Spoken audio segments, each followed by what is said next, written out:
Monsieur le ministre de la Formation professionnelle, Monsieur le Président de l'Agence japonaise de coopération internationale, Monsieur l'ambassadeur du Japon,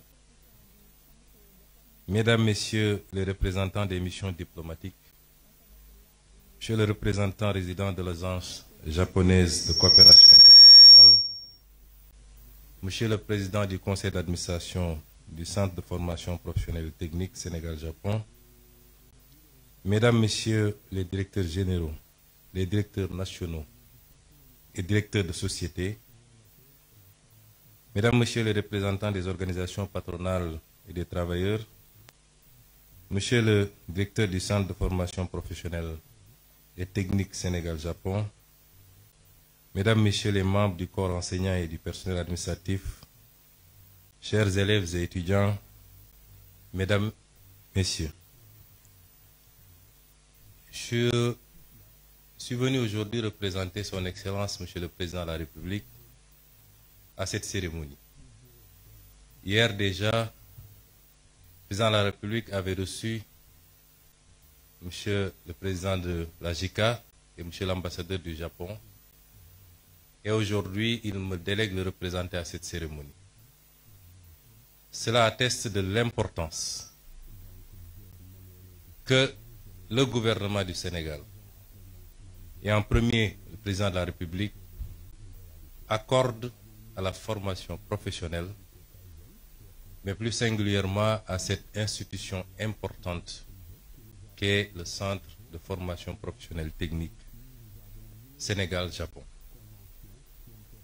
Monsieur le Président de la JICA, Monsieur l'ambassadeur, je voudrais avant tout vous adresser les remerciements chaleureux, sincères et profonds du peuple sénégalais pour votre présence durant ces 40 dernières années à contribuer à la formation d'acteurs importants pour la construction de tout développement. Monsieur l'ambassadeur, vous avez résumé la situation telle qu'elle se présente pour nos pays. Vous avez dit que le Japon, ce que nous savions déjà, ne disposait d'aucune ressource naturelle pratiquement, et qu'il a pu compter particulièrement sur un facteur important qui est le capital humain, pour être aujourd'hui parmi les 5 économies les plus importantes du monde. Cela doit nous interpeller, nous, Africains et nous, Sénégalais, puisque nous disposons d'énormément de ressources naturelles, du pétrole, du gaz, du zircon, des ressources halieutiques, des terres arables, de la ressource solaire et halieutique en abondance. Nous n'avons pas un climat hostile, nous n'avons pas des hivers extrêmement durs. Nous ne sommes pas confrontés à certains problèmes géographiques ou des problèmes liés à un certain nombre de phénomènes tels que les tremblements de terre, les cyclones, les tsunamis et toute autre catastrophe naturelle qui dévaste souvent un certain nombre de pays, et particulièrement le Japon. Et qu'est-ce qui justifie dès lors que nous soyons là où nous en sommes et que le Japon en soit là où il en est? C'est cette problématique qui nous interpelle quand j'étudie le modèle japonais, quand j'observe le modèle japonais. Et la réponse se trouve simplement en 2 ou 3 choses. Le développement doit être porté par un leadership éclairé, patriotique et intègre. Le développement doit ensuite être porté par des ressources humaines de qualité qu'on doit former, ce qui nous réunit aujourd'hui ici. Mais le développement, c'est aussi un état d'esprit. Et tout à l'heure, on nous a présenté l'esprit Kaizen, qui est un esprit dont nous devrions nous inspirer, qui renvoie à la discipline, à l'organisation et à la fixation sur les objectifs qu'on s'est assignés. Et notre gouvernement, justement, Monsieur l'ambassadeur et Monsieur le Président, veut lever ces défis. Les modèles de développement qu'on nous a présentés ou qu'on nous a appliqués jusqu'à présent ne pourront jamais développer nos pays. Donc c'est la fin de l'ère de l'endettement inconsidéré pour venir investir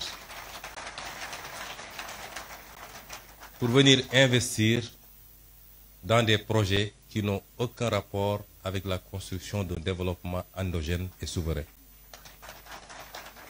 Nos priorités dès à présent, et vous vous en rendrez compte à partir de lundi, puisque nous allons présenter au Sénégal et au monde entier de nouveaux référentiels des politiques publiques, avec un horizon dégagé sur 25 années, mais avec ces déclinaisons quinquennaux et décennaux, vous vous rendrez compte que notre objectif, c'est de nous atteler à une construction méthodique, appliquée, patiente, d'un véritable modèle de développement structuré autour d'un certain nombre de pôles de développement qui seront au nombre de 8 à travers le Sénégal. Et nous voudrions que la coopération avec tous nos partenaires soit circonscrite désormais autour de ces impératifs. Et à ce titre, je pense que le Japon est largement en avance, puisque le modèle qui nous est présenté ici est justement le modèle qu'il nous faut, qu'il faut dupliquer et renforcer. Je me réjouis déjà d'entendre et de voir que notre complexe sera bientôt ouvert à Diamniadio. Nous vous en remercions.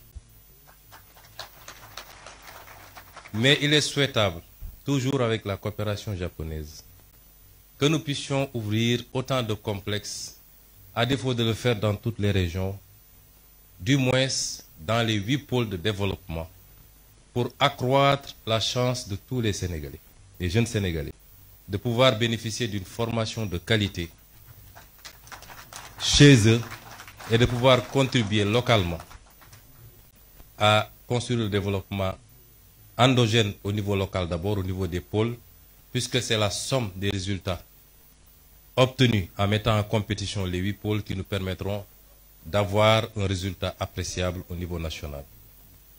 Et dans ce sens, je voudrais rassurer les partenaires. Oui, le modèle japonais est l'idéal pour nos pays. Nous préférons qu'on nous apprenne à pêcher plutôt que de continuer à nous offrir du poisson. Le transfert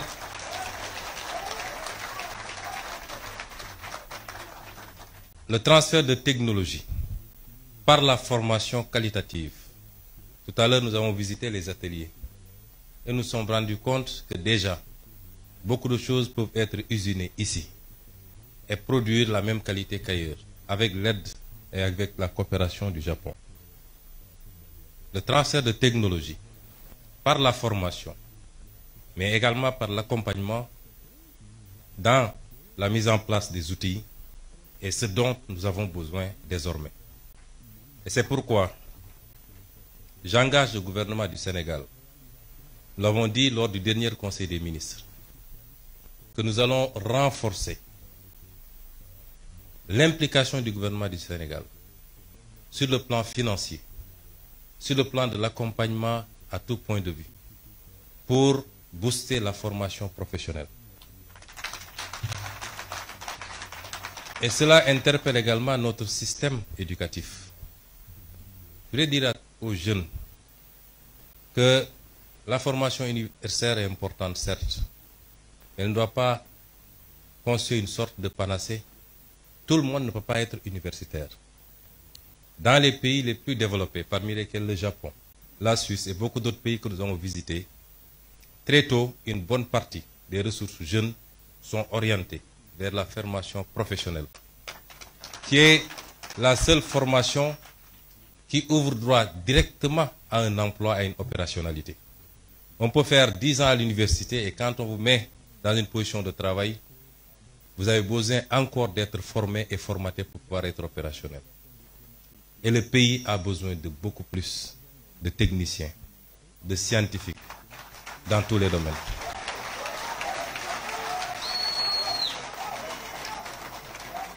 Et c'est pour rassurer également les élèves et étudiants que nous ferons le nécessaire avec tout l'accompagnement qu'il faut pour que vous puissiez pousser le plus loin possible, notamment le cycle d'ingénierie,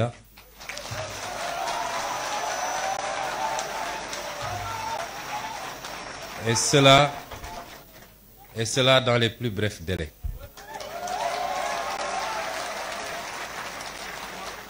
Je ne voudrais pas être long dans ce discours. Je voudrais simplement dire au peuple sénégalais, au-delà des félicitations à nos partenaires japonais, parce que tout ce qu'ils ont fait, ils l'ont fait avec altruisme, puisque c'est des dons. Nous les remercions chaleureusement encore une fois au nom du peuple sénégalais. Et dans la coopération future, notre option, c'est de voir avec chacun de nos partenaires qu'est-ce qu'on peut développer de manière spécifique et orienter, concentrer cette formation, cette collaboration autour de ces secteurs.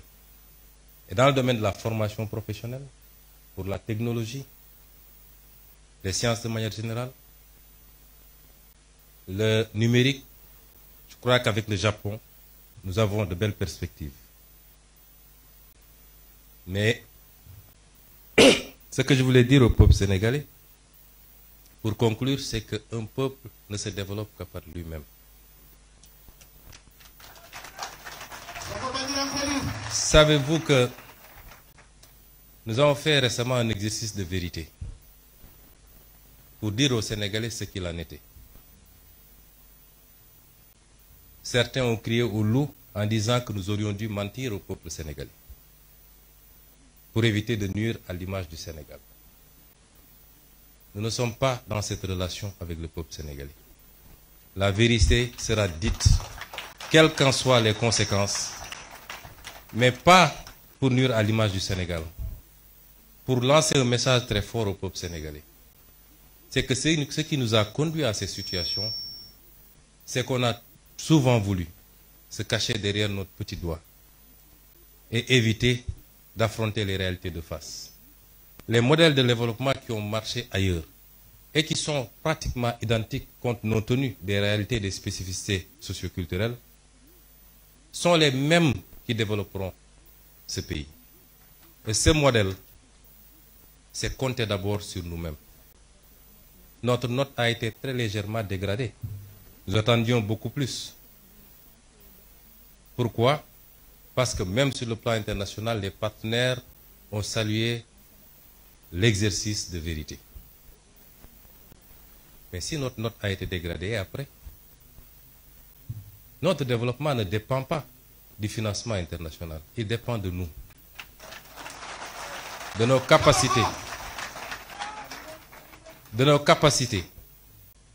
à nous fixer des objectifs, à mobiliser toutes les ressources endogènes. Et Dieu sait qu'on n'en a pas mobilisé encore le 5e. Et seulement, mais alors seulement, toute aide internationale, encore que c'est rare de parler d'aide, puisque c'est souvent des dettes, viendra simplement en complément. Et ce message, nous devons le comprendre parce que si aujourd'hui le Japon, qui n'a aucune ressource naturelle, qui a vécu ce qu'elle a vécu lors de la Deuxième Guerre mondiale, a su en être à ce niveau, c'est parce qu'il a appliqué cet esprit, ce modèle, cette combativité, ce don de soi pour sa patrie, mais cette croyance fondamentale en lui-même et en son peuple.